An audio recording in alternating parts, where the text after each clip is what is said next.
Cara, que episódio foi esse de The Last of Us? Eu já joguei o segundo jogo 3 vezes e mesmo assim o impacto foi absurdamente devastador. Antes de continuar, spoilers do que acontece nesse ponto da história, tanto no jogo quanto na série.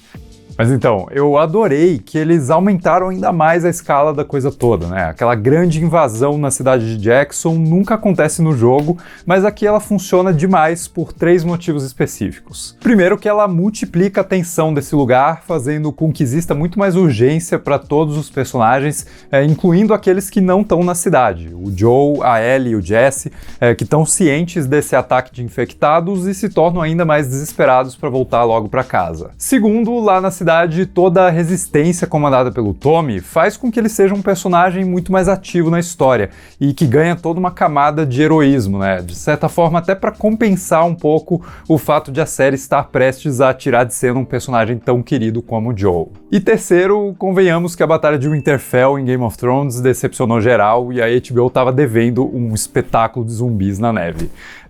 Eu considero a dívida paga. Aquele momento do baiacu gigante chegando cada vez mais perto do Tommy, a despeito do lança-chamas mandando ver ali, e me fazendo quase acreditar que nessa mudança de roteiro o Tommy poderia ir pro saco também, até que o fogo finalmente funciona o suficiente, né? Sério, foi incrível e compensou demais a falta de infectados na primeira temporada, que eu admito me incomodava. Aliás, eu tenho gostado de alguns pequenos detalhes que eles adicionam para evoluir, inclusive o funcionamento dos infectados e a sua relação de conexão, né? Tipo quando o povo em Jackson mexe no cano e expõe alguns filamentos desse fungo e isso acaba alertando aquela horda de monstros a se dirigir para a cidade, ou o mesmo jeito como eles sobrevivem na neve se utilizando das criaturas já mortas como um cobertor de isolamento térmico.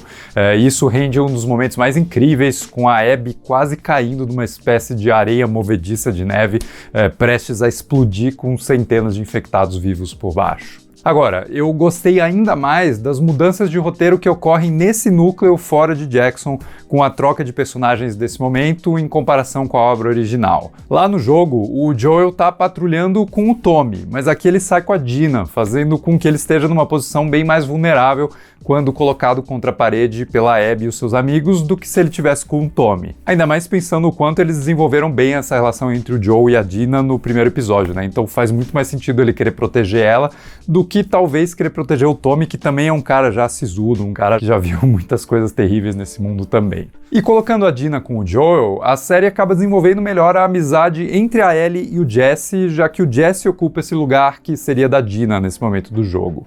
E o Jesse é um personagem divertido demais aqui, né? Interpretado com uma vibe zoeira pelo Young Mazino. A cena dele implicando de mentirinha com a Ellie por ter beijado a Dina é simplesmente uma delícia de assistir. Com essa troca, eles também evitam que a Ellie e a Dina fiquem juntas logo no começo da história, o que poderia soar meio cedo demais aqui na TV.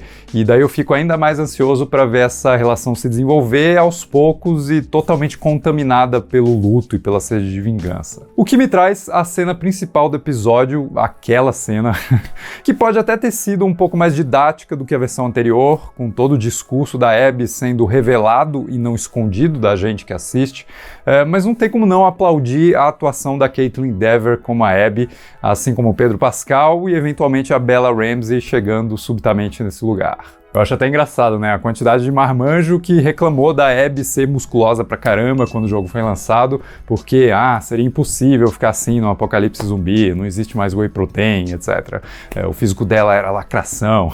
E agora me parece que o mesmo tipo de cara reclama que a Abby da Caitlyn é muito mais magrinha, né? Enfim, coerência não se vê muito em fãs radicais. O que importa mesmo é a atuação e a Caitlyn entrega demais. Assim como a direção do Mark Mylod, um diretor incrível, né? Com séries como Succession e filmes como Menu no currículo. Tipo, o jeito como a câmera se move lentamente para revelar o temido taco de golfe, assim, foi perfeito, né? Assim como a escolha de não cortar a cena quando o Joel finalmente recebe o golpe final e deixar a Ellie se arrastando até ele, né? Talvez num movimento de morrer junto com ele também, já que para ela não existe ajuda chegando para eles nesse momento. E o episódio termina ainda com a Ashley Johnson, a atriz que fez a Ellie no jogo, cantando Through the Valley no final, a música daquele primeiro trailer da parte 2 do videogame, amarrando com chave de ouro, né? ou de sangue, muito sangue. Realmente foi uma das melhores horas de TV que eu vi nos últimos tempos, com uma produção enorme, gravada em locação, com muitos figurantes, né, com explosão, com doguinhos destruidores de zumbis, mas que nunca perde o foco do que realmente importa. Essa é uma história de amor, luto e vingança, e sobre as consequências terríveis de juntar essas três coisas de um jeito intenso demais. E essa história tá só começando.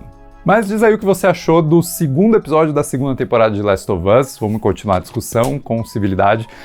E se você gostou do vídeo, não esquece de deixar um like, se inscrever no canal, e a gente se vê no próximo vídeo.